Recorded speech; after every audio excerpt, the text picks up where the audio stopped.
At a time in the past, there were two senators, Paul Wellstone and Pete Domenici, a Democrat and a Republican, who came together and said every health insurance plan should cover mental illness and substance abuse treatment. Do you know it took them years to finally make that the law? And they did. And now in the Affordable Care Act, whether you're on the exchange or on Medicaid or get your health insurance through your employer, you're covered for mental illness and substance abuse treatment. We can talk about what insurance companies do with that coverage, and we will, but we know that there is going to be a basic provision in every health care plan. Secondly, when we expanded the roles of Medicaid, we found that the number one request was for people who were dealing with those two issues, mental illness and substance abuse. In Illinois, over 650,000 new Medicaid recipients have their health insurance because of the Affordable Care Act. And a third of them, almost a third of them, are there for mental health treatment. Think about what it means in practical terms. How many times have you heard our sheriff, Tom Dart, tell us that the Cook County Jail is the largest mental health facility in the nation?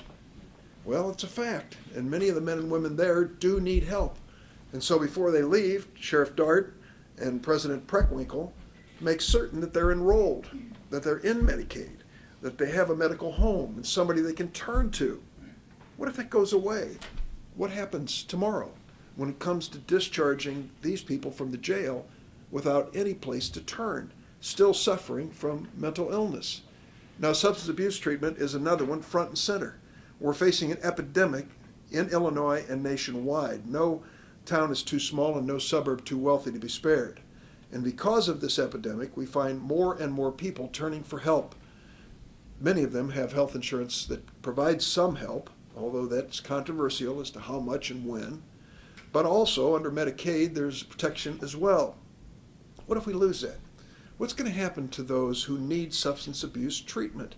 Well, I'm afraid we know. The addiction continues and many times has a tragic consequence of death for overdose of opioids and heroin. That's the reality of this conversation about repeal and replace. If we repeal the Affordable Care Act and eliminate all the things I've just said without a replacement, we know what's going to happen. A lot of people are going to suffer. Many of them won't be able to pay for it out of pocket to make up the difference. We're going to have more uninsured people, and we're going to have less quality health care for the people who live in this state and this country.